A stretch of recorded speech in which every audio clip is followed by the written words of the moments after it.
iPhone 12 di tahun 2025. Apakah masih worth it apa enggak ya kira-kira?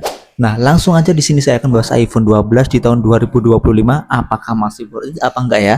Simak video ini. Nah, untuk yang pertama dari segi layar. Nah, layar dari iPhone ini udah menggunakan Retina XDR yang pastinya bagus banget ya untuk di tahun 2025 ini.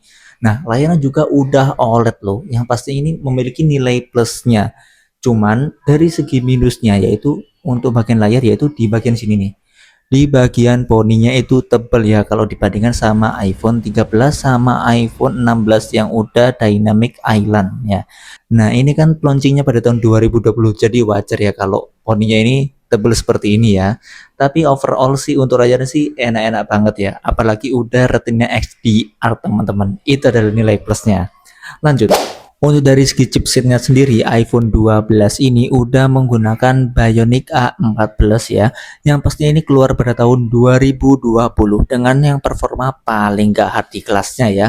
Apalagi di iPhone itu kalau keluar itu speknya gak nanggung-nanggung, apalagi bagian mesinnya.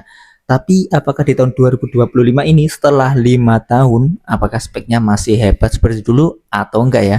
Nah, kalau kita berbanding sama tahun 2020 kemarin ya jelas udah 5 tahun ya untuk segi chipset sendiri. Tapi untuk dari segi pengalaman seperti bermain game seperti CODM ataupun di Mobile Legends, COC itu masih enak banget sih kalau saya gunakan.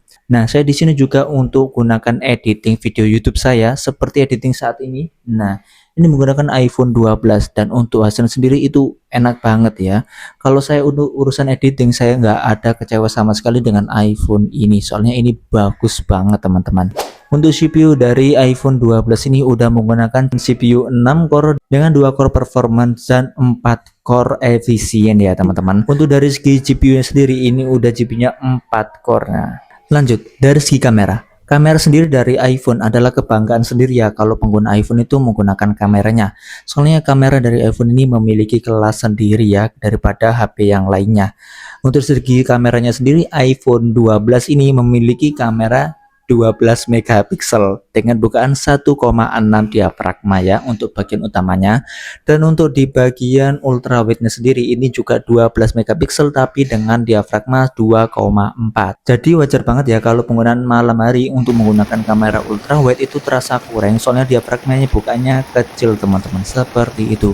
Tapi untuk urusan video dari iPhone 12 ini udah gak usah diragukan lagi. Meskipun sudah terlewat 5 tahun, tapi untuk bagian video ini tidak ada penurunan sama sekali ya. Dan ini juga terasa enak banget ketika kamu buat ngerekam 4K ataupun 1080 dengan 60 fps ini masih enak banget sih. Ini soalnya udah saya gunakan untuk buat video seperti kayak sinematik ataupun buat video sehari-hari ini enak banget ya. Di sini saya nggak ada komplain sama sekali dengan iPhone 12 ini. Untuk kamera depan dari iPhone 12 ini udah menggunakan kamera 12 megapiksel ya dengan diafragma 2,2. Jadi kalau dibandingin sama kamera utama di bagian belakang jelas berbeda ya. Soalnya diafragmanya di 2,2. Jadi wajar banget. Nah, tapi apakah worth it ya kamera 12 megapiksel di tahun 2025? Kamu bisa lihat sendiri video sinematiknya itu sudah bisa 4K 60 fps ya meskipun 12 megapiksel, dan hasilnya itu bagus banget dan smooth banget ya, nggak ada kendala sama sekali dengan HP-nya ataupun dengan kameranya. Untuk dari segi baterainya sendiri iPhone 12 ini terbilang kecil ya baterainya. Di tahun 2025 ini yang baterainya kebanyakan 5000 sampai 6000, tapi iPhone 12 ini cuma di 2815 mAh aja ya. Kecil banget ya. Nah, tapi iPhone tidak dilihat dari mAh-nya ya, tapi dilihat dari segi iOS-nya yang bisa mengatur HP-nya ini bisa awet banget. Nah, di saya sendiri iPhone 12 ini udah saya gunakan selama 5 bulan dan saya tidak ngerasa kayak baterainya itu boros ya. Nggak sama sekali. Soalnya di sini saya menggunakan untuk sehari-hari seperti sosmedan aja dan untuk gaming yang ringan aja ya. Jadi nggak gaming terus-terusan. Jadi kalau urusan dari kamera saya bisa menggunakan di pagi hari saya charger, lalu malamnya itu udah waktunya ngecharger aja ya, pemakaian normal, dan itu menurut saya sih enak banget dibuat sosmed, buat TikTok, buat upload video itu masih enak banget dan terbilang awet ya teman-teman. Dan pada keluaran iPhone 12 ini, iPhone mengenalkan MagSafe ya, teknologi MagSafe yang bisa ngecharger dengan ditempelkan aja untuk di MagSafe-nya.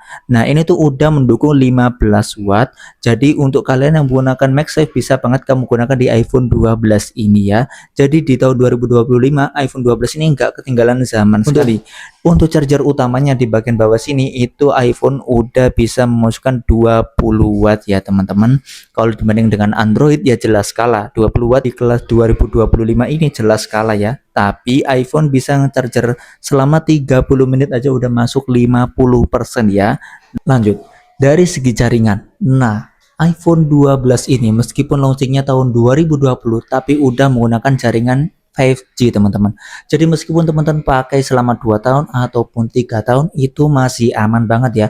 Soalnya kamu nggak usah lagi berpikiran untuk ganti HP buat ganti jaringan lagi. Soalnya ini jaringannya udah 5G teman-teman, udah yang terbaru dan pasti ini kenceng banget ya. Nah, lanjut. Dari segi software sendiri, kalau saya cek di Google, iPhone 12 ini bisa sampai 2027 sampai 2029.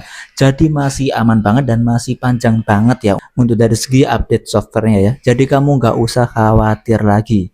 Lanjut, untuk di bagian bentuknya sendiri iPhone 12 ini udah menggunakan bentuk yang cakep banget ya. Nah, ini adalah lanjutan dari iPhone 11. Jadi iPhone 12 bentuknya seperti ini. Jadi bentuknya seperti iPhone 13 sampai iPhone di 16. Jadi bentuk-bentuknya sendiri ini nggak ketinggalan zaman sekali. Nah, jadi kira-kira itu untuk teman-teman yang mau ambil iPhone 12, teman-teman bisa bandingin sendiri. Apakah teman-teman itu buat konten ataupun buat gaming, itu bisa kamu perhatikan ya. Nah, jadi itu pendapat saya terkait iPhone 12 ini di tahun 2025. Jadi menurut saya iPhone 12 di tahun 2025 ini masih worth it banget ya buat kalian beli. Apalagi untuk update iOS-nya sendiri sampai 2027 dan 2029. Dan yang pastinya aman banget ya. Dan untuk segi mesinnya sendiri itu masih enak banget dan masih nyaman banget buat kamu pakai. Jadi kamu nggak usah lagi ragu lagi buat ambil iPhone 12 ini, mau e-book ataupun Inter bisa kamu pilih sendiri ya. Harganya sekarang udah turun jauh banget. Jadi buat kamu yang ambil iPhone 12 ini, kamu nggak usah ragu lagi ya. Saya bisa jamin iPhone 12 ini untuk penggunaan di tahun 2025 ini masih nyaman banget ya. Jangan lupa teman-teman untuk like, komen, dan subscribe akun ini agar bisa berkembang lebih jauh lagi dan bisa memberikan manfaat bagi kalian semua ya. See you!